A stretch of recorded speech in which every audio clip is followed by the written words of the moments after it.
warahmatullahi wabarakatuh. Waalaikumsalam warahmatullahi wabarakatuh.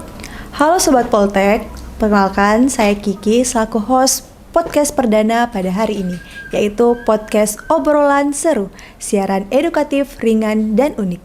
Nah, pada kesempatan kali ini, kita perdana podcast sedang berada di Perpustakaan Politeknik Setiawan Makassar atau biasa disebut dengan Perpustakaan Profesor Dr. Makmur MSI.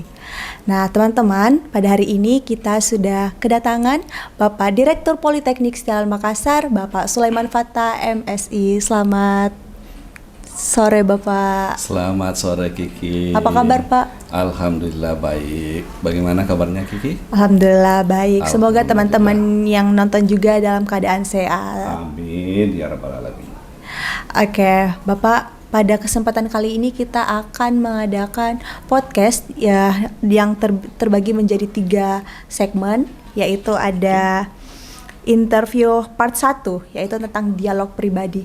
Nah, di sini saya mau tahu Pak Sul ya, saya akrab biar lebih akrab Pak ya.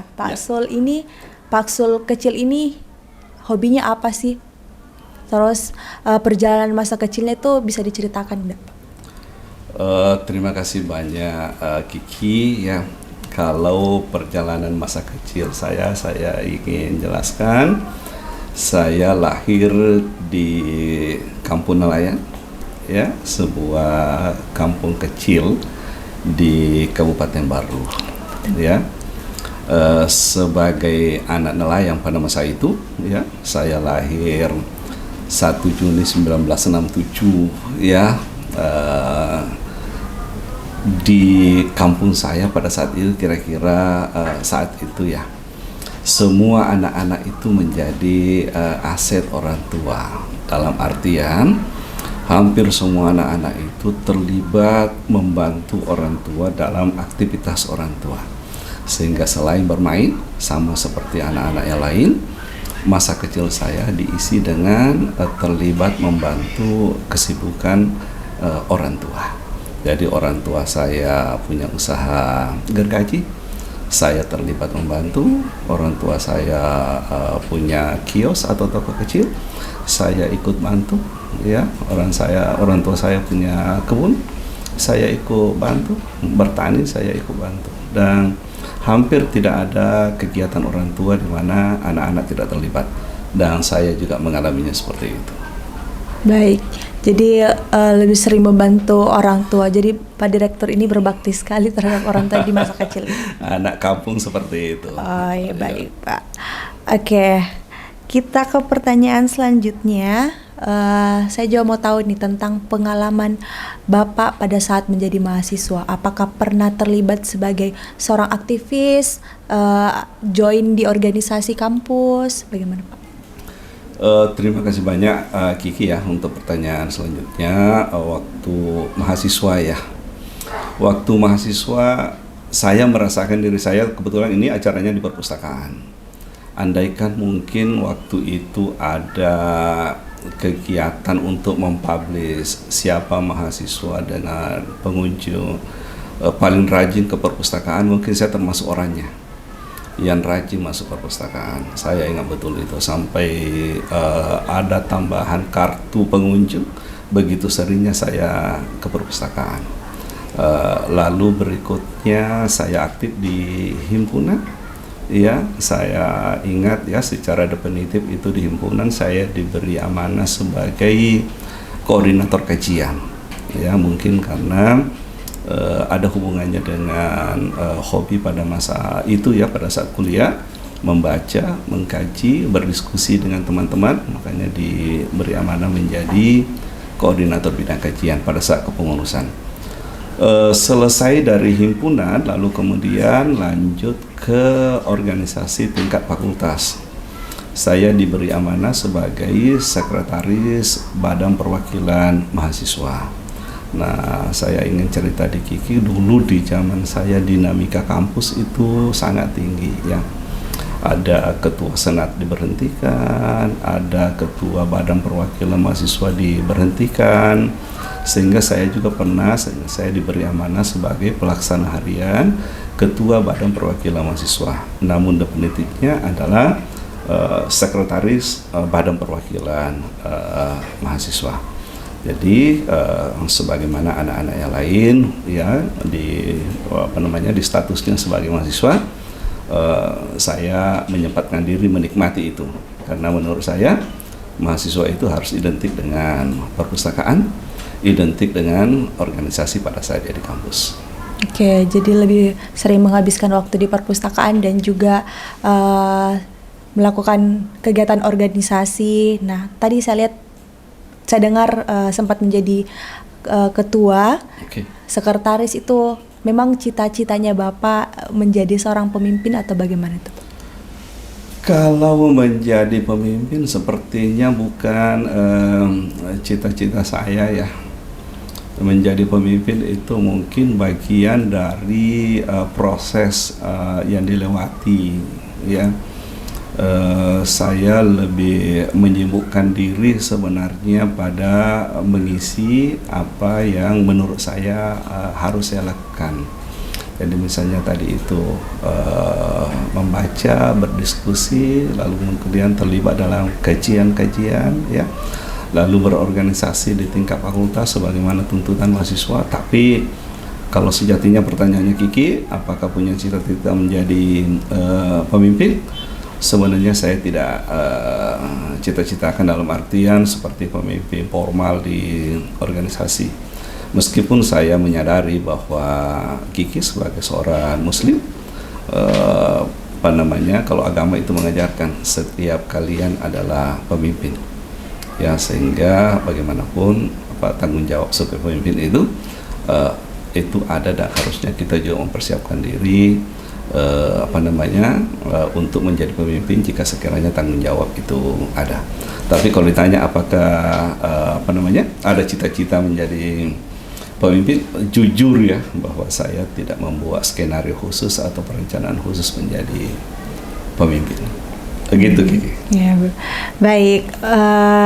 Next untuk pertanyaan selanjutnya yaitu apa yang mendasari Bapak ingin menjadi Direktur Politeknik Setiawan Makassar? Ya, oke. Saya punya 3 alasan ya, 3 pertimbangan yang menjadi direktur. Ya, yang pertama alasannya itu saya melewati pendidikan kepemimpinan berjenjang, ya. Mulai dari diklat Adung, ya, kemudian namanya menjadi diklat kepemimpinan tingkat 4 pada masa itu, lalu kemudian diklat kepemimpinan tingkat 3, lalu diklat kepemimpinan tingkat 2. Dari 3 diklat yang saya ikuti itu, ya, Kiki, ya, nah Kiki, hasilnya semuanya sangat memuaskan. Sangat ya. memuaskan. Dari situ tentu saya harusnya mau menerima bahwa proses pengkaderan yang dilakukan oleh instansi di mana saya bekerja yaitu LAN harusnya memberi kesadaran ke saya bahwa diklat itu adalah dasar untuk pada masanya misalnya bisa menawarkan diri menjadi direktur. Yang kedua, saya melewati pengalaman karir di LAN, ya. Saya 2 kali eselon 4.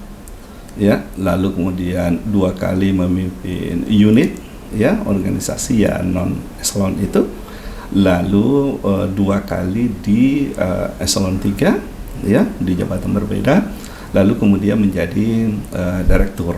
Artinya pengalaman di dalam karir di jabatan harusnya juga menjadi dasar pertimbangan untuk saya jika sekiranya ada kesempatan untuk menawarkan diri. Harusnya saya bersedia untuk menawarkan diri. Lalu yang ketiga, ini dasarnya adalah pertimbangan agama, ya. Di Al-Quran itu, ya, di Al-Insyirah itu ada perintah gitu bagi seorang muslim, Pak Isa para kita fansab, bahwa ini kita harus segera bersiap melaksanakan satu urusan setelah urusan yang lain selesai. Jadi tadi setelah diklatnya selesai pendidikan, karirnya ada, lalu kemudian saya menyelesaikan pendidikan S1, S2, S3, maka saya kira tidak ada alasan bagi saya untuk tidak menawarkan diri pada organisasi.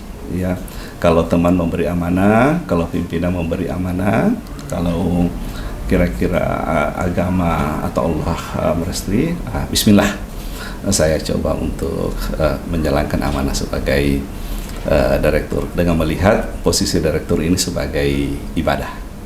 Terima kasih banyak, Kiki. Oke, baik. Memang banyak proses yang dilalui sebelum menjadi Direktur Politeknik Setiawan Makassar, mulai dari jabatan bawah sampai paling atas hingga saat ini, Bapak. Siap. Oke, baik, kita akan tanya-tanya seputar Politeknik Setiawan Makassar.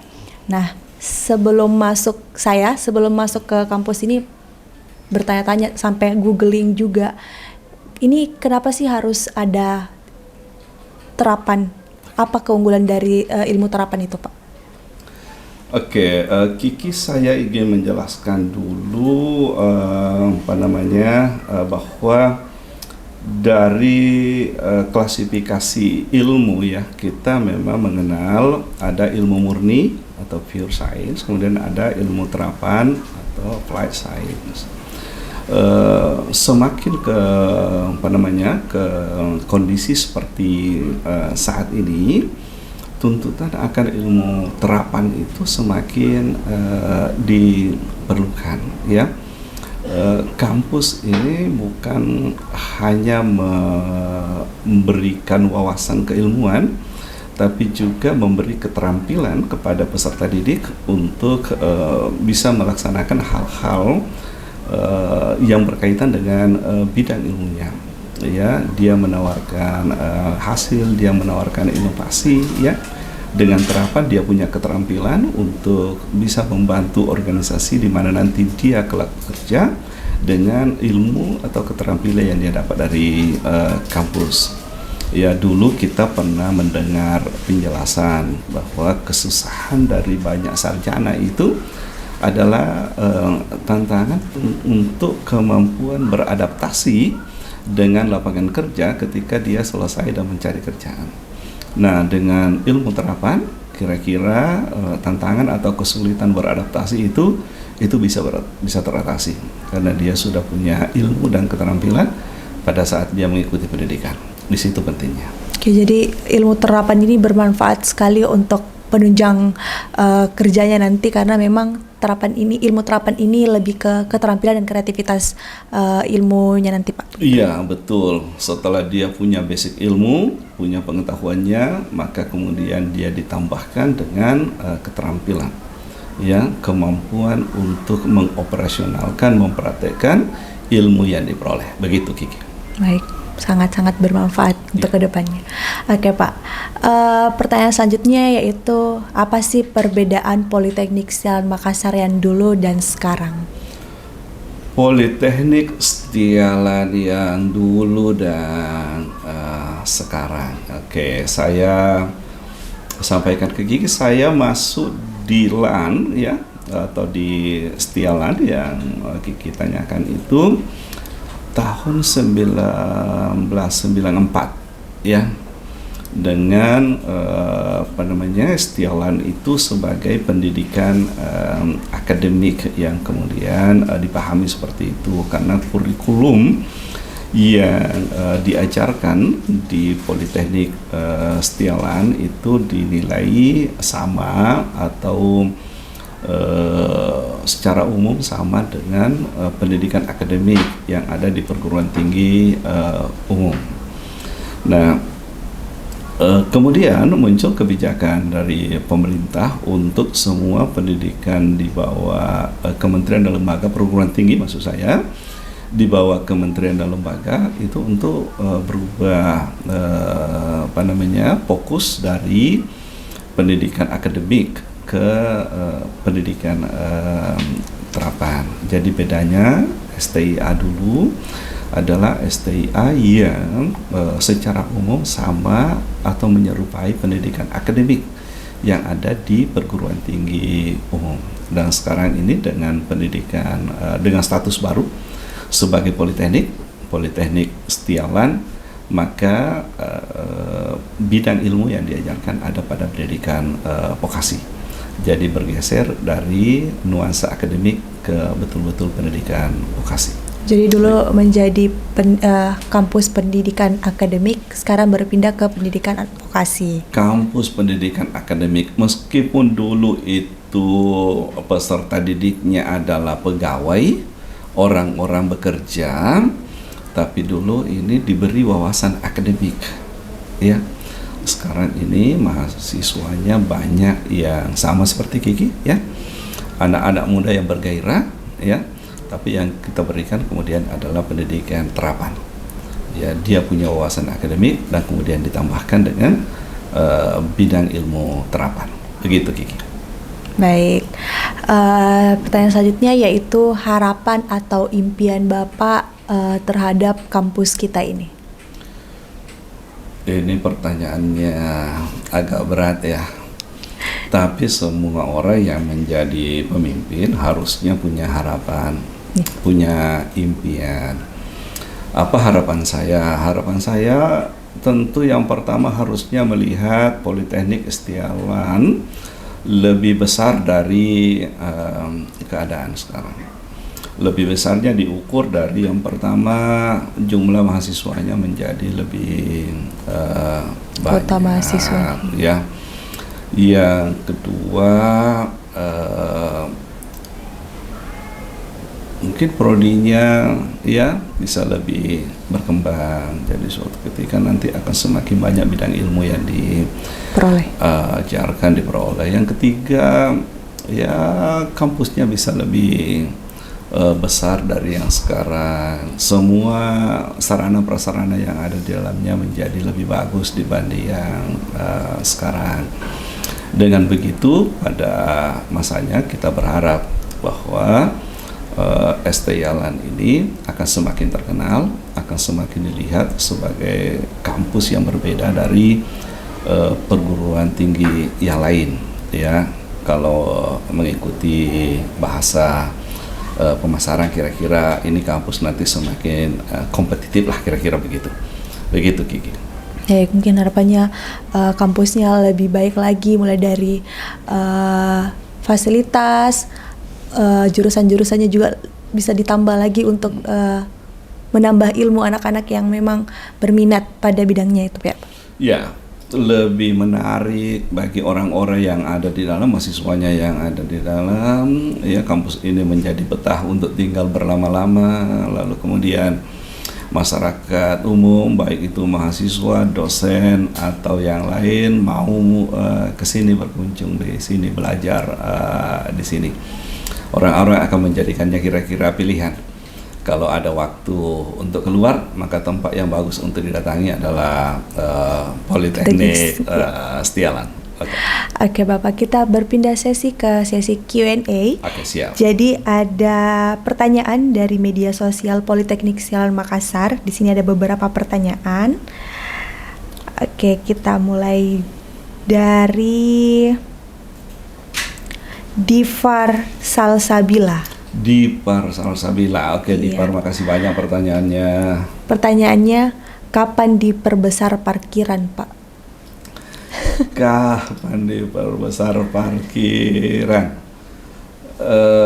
Tentu kalau mahasiswa lebih cepat lebih bagus, ya. Saya terima pertanyaannya Dipar itu sebagai doa, sebagai dorongan, ya.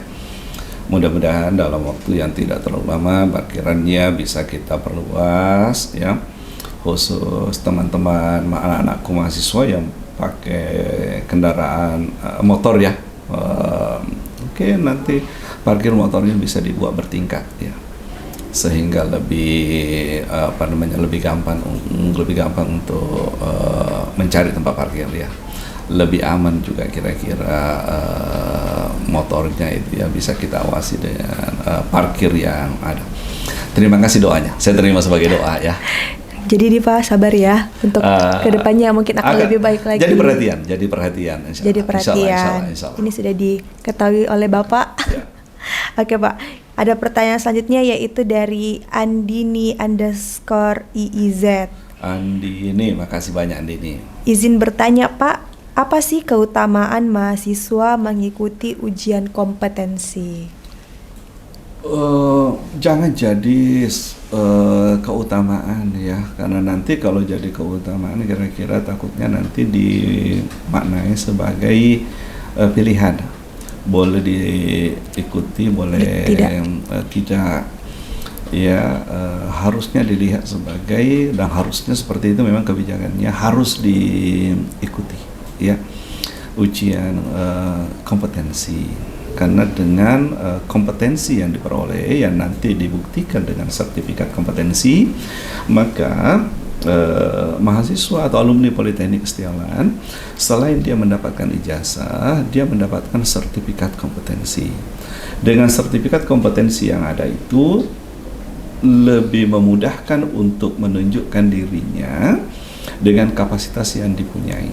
Ya, dia berbeda dengan pencari kerja yang lain atau alumni yang lain, sehingga penting bagi alumni ya, penting bagi mahasiswa sekarang ini untuk sungguh-sungguh mempersiapkan diri mendapatkan sertifikat kompetensi ya, karena itu akan menjadi nilai jual, itu akan menjadi nilai tawar, itu menjadi keunggulan bagi alumni.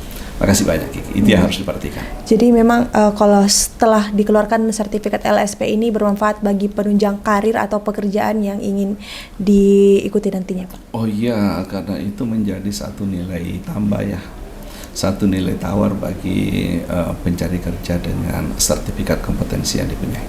Baik, kita ke pertanyaan selanjutnya dari Hairani_HZZ. Hai Rani, apa kabarnya? Oke, pertanyaannya yaitu kapan baru ada Polteklan Part 2 di Makassar? Kurang lebar kampusnya Min, tapi fasilitasnya oke. Mungkin yang dimaksud ini Pak, ada ndak kampus 2 yang bakal dibangun lagi? Kampus 2. Saya ingin memberitahu, mungkin juga termasuk ke masyarakat ya, yang pernah melihat Politeknik Setiawan. Saya ingin sampaikan bahwa Politeknik Setiawan itu adalah satu unit kerja yang ada di bawah LAN, dan di Makassar ini ada 2 unit kerja di bawah LAN ya, ada Politeknik Setiawan dan ada Pusat Pelatihan dan Pengembangan dan Kajian Manajemen Pemerintahan atau disingkat dengan Puslatman KMP, yang kalau di Makassar itu adanya di daerah Antang ya. Itu bagian dari LAN, kita bisa gunakan secara bersama-sama. Saya tahu soalnya pertanyaannya itu, ini kampus tidak ada lapangan tenisnya, kan begitu ya. Ini kampus tidak ada tempat untuk olahraga futsal ya, lalu kemudian ini kampus tidak ada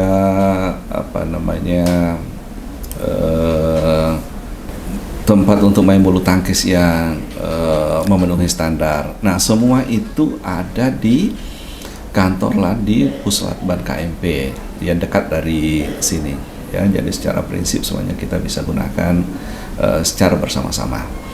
Tapi pertanyaannya itu juga menjadi pertanyaan dari teman-teman auditor dari Badan Pemeriksa Keuangan yang pernah mengaudit kinerja Politeknik Setiawan. Disarankan sama seperti pertanyaannya itu.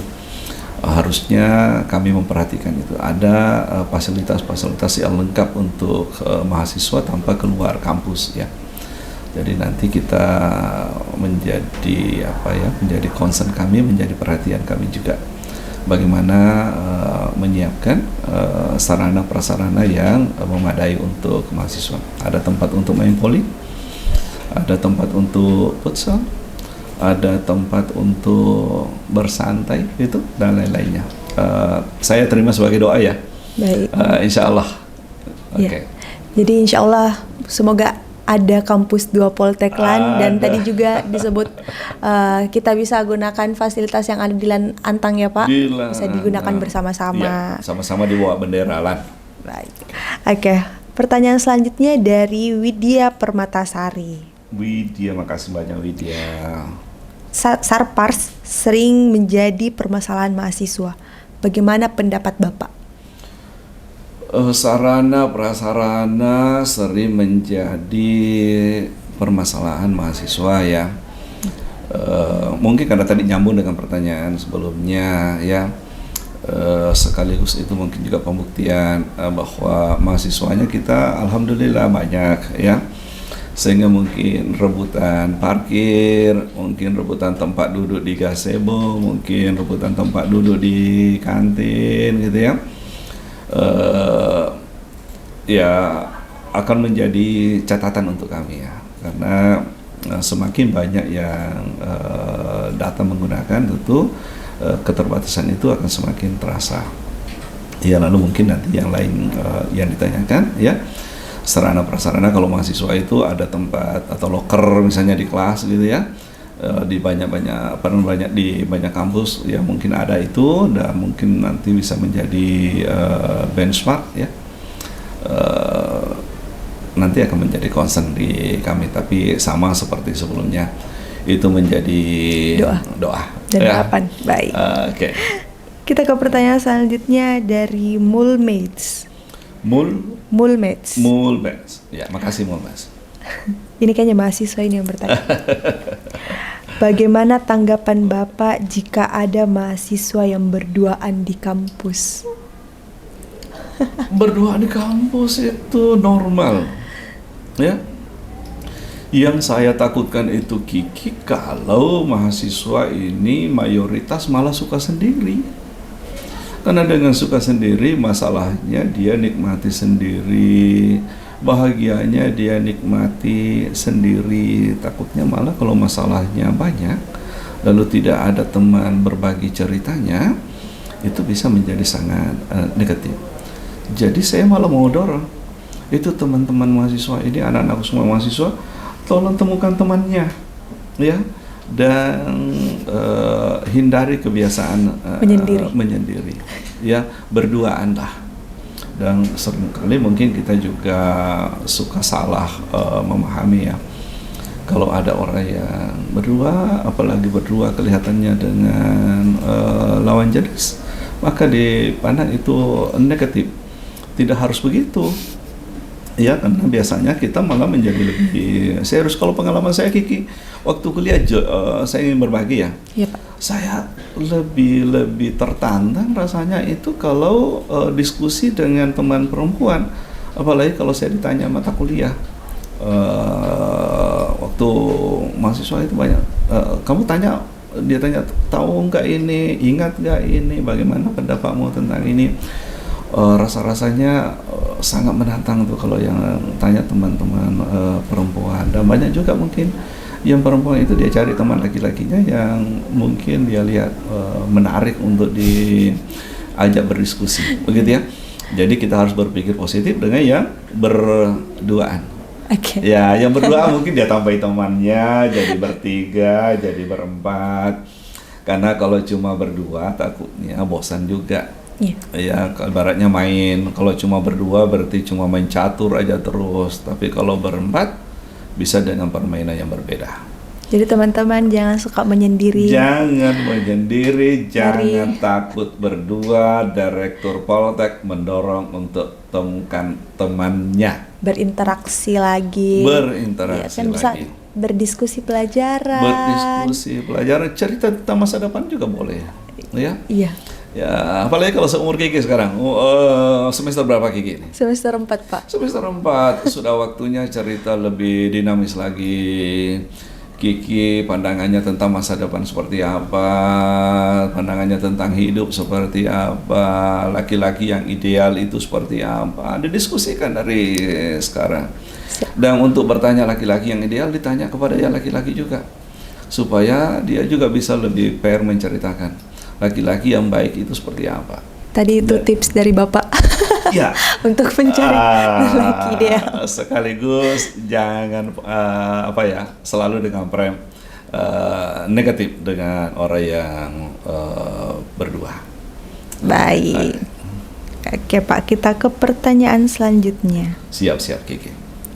Dari Kiki HS. Kiki, bukan Kiki yang ini ya? Bukan Pak. Makasih Kiki, makasih. Ya. Dari saya Pak ini. Boleh. Oke. Q Bapak, Oke. adakah kamera baru? Kamera baru nanti saya disampaikan kira-kira kamera baru itu persisnya seperti apa ya. Tahun kemarin 2023 teman-teman dari Humas itu sudah minta HP baru ya dengan Ini telah digunakan Pak. Oh ya ini dia ceritakan bahwa untuk mengambil gambar yang bagus Pak harus ada kamera ya dengan handphone yang bagus. Kami sudah penuhi. Jadi misalnya kalau tahun ini ada permintaan ya untuk kami harus perhatikan, tinggal kami list ya. Jadi disampaikan aja ya. Oke. Tidak sekedar saya dengar Kiki, tapi kami akan list, kami sampaikan kepada bagian TU ya, untuk sungguh-sungguh dicatat dan diperhatikan. Biar teman-teman mediaku dan teman-teman Humas juga lebih semangat untuk ngedit, buat konten. Iya, takutnya nanti ini muka kita berdua ini Kiki ternyata kabur gara-gara kameranya harus tidak bagus. Diedit ya. dengan baik. Harus diedit berkali-kali begitu ya. Dengan kamera bagus, gitu ya. Hasilnya kita harap lebih menarik juga, lebih menarik bagus. Juga, ya. Oke, kita ke pertanyaan selanjutnya dari Aisyah MSTQM. Aisyah, ya, makasih Aisyah. Pak, boleh tidak anak keduanya untuk saya?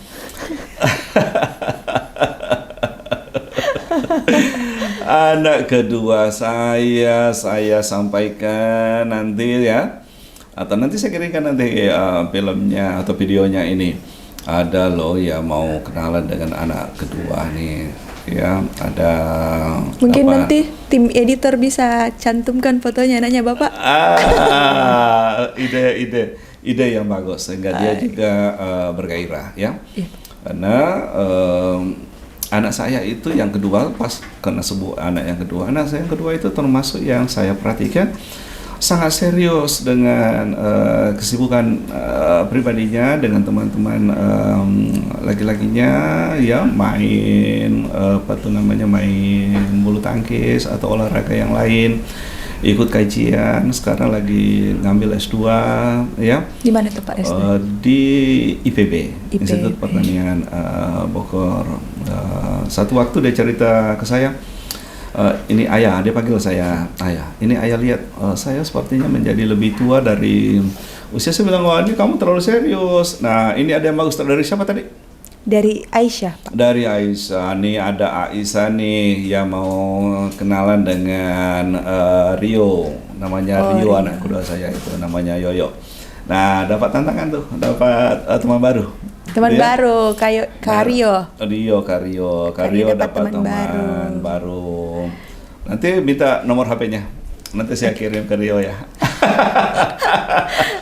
Oke, semoga anaknya Bapak sehat selalu dan dilancarkan semua aktivitasnya. Amin.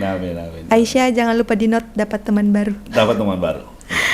Oke, pertanyaan yang terakhir. Siap. Dari Ajeng Kurnia. Ajeng staf akademik. Staf kemahasiswaan. Ya, staf di kemahasiswaan. Ya, betul. Ini menarik nih Pak, pertanyaan terakhirnya. Bapak petani makan jagung rebus. Cakep. Bapak direktur yang baik hati, pinjam dulu dong 100. Saya dapat nasihat bagus begini Kiki, dan mungkin bagus untuk kita share ya, kita jadikan pegangan bahwa yang paling bagus itu bagi seseorang, dia membantu orang ketika orang itu butuh ya. Satu ketika ada teman saya memperhatikan saya dia lihat saya itu mikir untuk memberi sesuatu ke seseorang. Lalu tiba-tiba dia datang disampaikan begini, kalau ada niat, nggak usah berdialog terlalu jauh, langsung aja bantu. Lalu saya dalam satu kesempatan saya baca dalam satu tulisan bahwa hal yang paling bagus bagi seseorang itu adalah membantu ketika seseorang itu butuh. Jadi akan sangat berbeda rasanya kalau misalnya kita butuh hari ini, ketika kita minta lalu kemudian kita langsung dibantu ya, dibanding dia tunda. Tunggu dulu, saya lihat. Bisa jadi ketika kita mau bantu, itu sudah ada orang lain yang penuhi, maka kita juga kehilangan kesempatan untuk bantu. Nah, yang disampaikan tadi oleh Ajeng, 100. Iya, Pak. 100 itu saya kira mungkin terlalu kecil untuk ayah dan orang tua ya. Ayah dan anak ya. Ajeng adalah anak kami gitu ya. Masa 100? Ya, tapi saya kira itu istilah untuk kemudian menguatkan ikatan emosional antar orang ya. Ajeng siap. Kajeng siap menerima uang.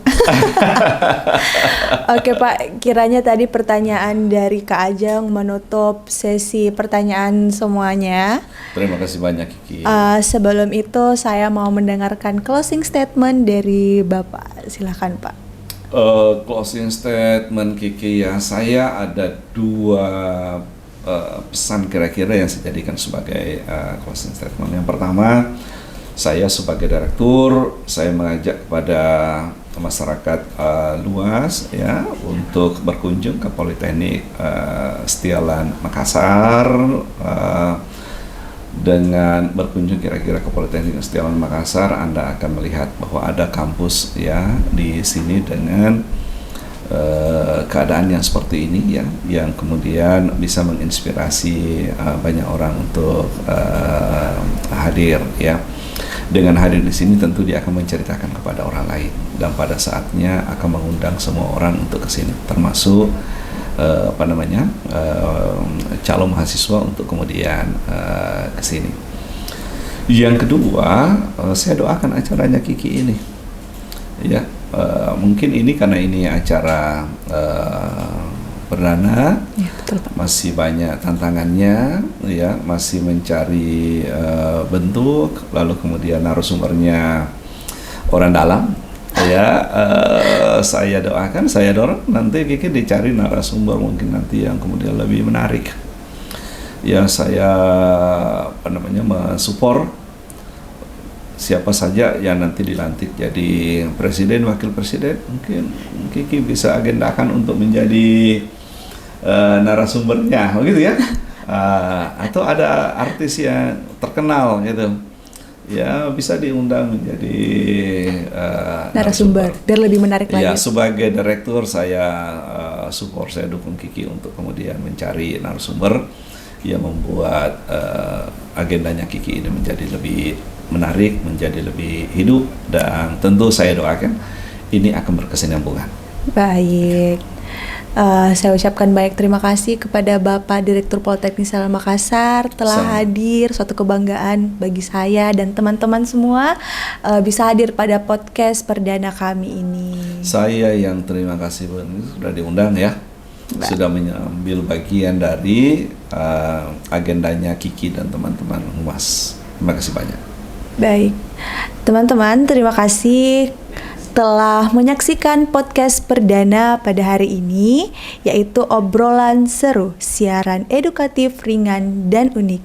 Jangan lupa request buat teman-teman siapa sih narasumber yang akan kita undang lagi, yang lebih menarik lagi, lebih seru, dan memberikan banyak edukasi kepada podcast selanjutnya. Jangan lupa saksikan episode selanjutnya, dan jangan lupa di like, comment, share, and subscribe. Dadah!